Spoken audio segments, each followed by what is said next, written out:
Salut à tous et bienvenue. Cette vidéo est dédicacée à ceux qui veulent vendre des fichiers digitaux en ligne, notamment des livres en fichier PDF, de la musique ou alors des logiciels.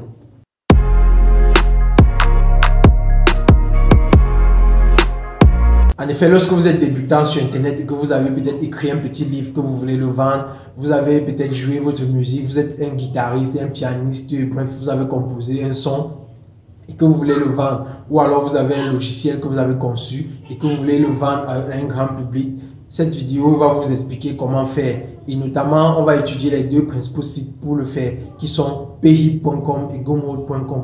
Payhip et Gumroad sont les deux principaux sites pour vendre les fichiers en ligne lorsque vous êtes débutant, parce que ces deux sites sont d'abord non seulement gratuits, totalement libres d'utilisation, et également elles proposent un très bon service. Ça veut dire vous n'avez pas à payer par mois 10 ou 20 ou 30 dollars comme la plupart des autres sites. Vous allez créer simplement votre compte sur un de ces sites, placer votre fichier, mettre le prix qui vous arrange et faire la promotion de votre fichier en partageant son lien dans vos réseaux sociaux, dans Facebook, dans YouTube, dans TikTok, dans Instagram, dans WhatsApp. Et quand les gens vont cliquer dessus, ils vont tomber sur votre produit, ils vont lire la description.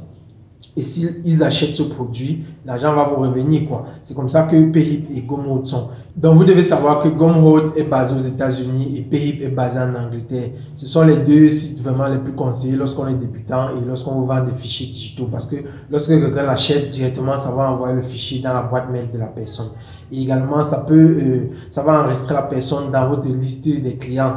Et dorénavant, vous pouvez envoyer des mails à ces clients-là pour dire, bon voilà, vous avez un nouveau produit. C'est vraiment deux très bons sites.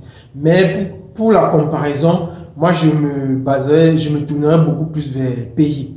Payhip, pourquoi? Parce que j'ai longtemps créé des comptes sur Gumroad et j'ai été confronté à plusieurs problèmes. Ils fonctionnent généralement dans la même méthode, sauf que Payhip, vous devez vous-même ajouter votre compte PayPal pour recevoir vos paiements ainsi que votre compte Stripe.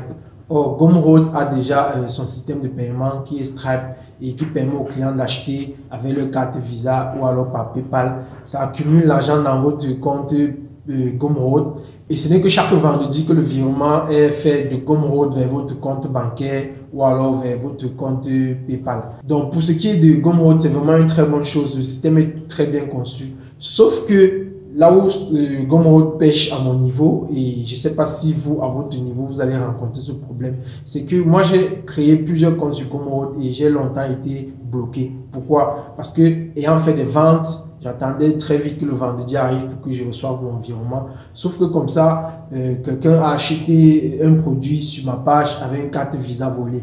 Bon, Gumroad a des systèmes de tracking très avancés là et ils ont détecté cela et directement ma page a été bloquée.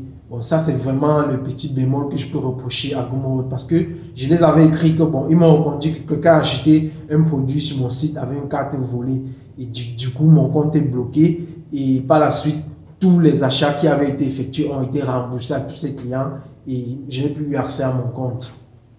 Moi, j'ai trouvé ça trop sévère, je les ai écrits. Mais qu'est-ce que moi, je suis que victime? Si quelqu'un dans un pays utilise une carte Visa volée pour acheter un produit dans ma boutique, pourquoi c'est vous l'expert? En principe, c'est vous qui devez bloquer ça et, je ne sais pas moi, annuler juste cette commande. Pourquoi vous venez bloquer mon compte et m'empêcher de vendre et rembourser toutes les ventes que j'ai à faire et jusqu'à ce que je n'ai plus eu accès à mon compte? Donc, j'ai été victime de ça 2 fois. J'ai été vraiment beaucoup frustré et j'avais déjà payé. Bon, mais comme Payhip était, il fallait mettre soi-même son adresse PayPal et son Stripe.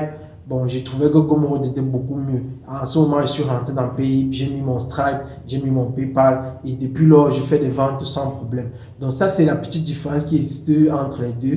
Donc si vous voulez utiliser Gumroad, vraiment, soyez sûr que tous ceux qui vont acheter vos produits ne vont pas utiliser soit des cartes frauduleuses. Et même lorsque j'ai essayé de checker à mon niveau, le gars qui avait même utilisé la carte, c'était même pas une carte volée, c'était juste une carte prépayée. Mais que leur système aux États-Unis là-bas n'a pas compris. Bon, les transactions, ils ont considéré ça comme frauduleux et j'ai été victime, ils ont bloqué. Donc voilà la différence qui existe entre les deux. Sinon, c'est deux excellents sites. Si vous êtes en Europe et aux États-Unis, vous pouvez créer votre compte sur l'un ou sur l'autre. Vous allez l'utiliser pour vendre vos produits. Et ils ne touchent qu'une petite commission. Si vous mettez par exemple un livre ou un fichier digital à 10 dollars, lorsque vous allez le vendre, eux, ils vont prélever peut-être 0,3, quelque chose comme ça. Et ce n'est qu'à votre plus grand bonheur.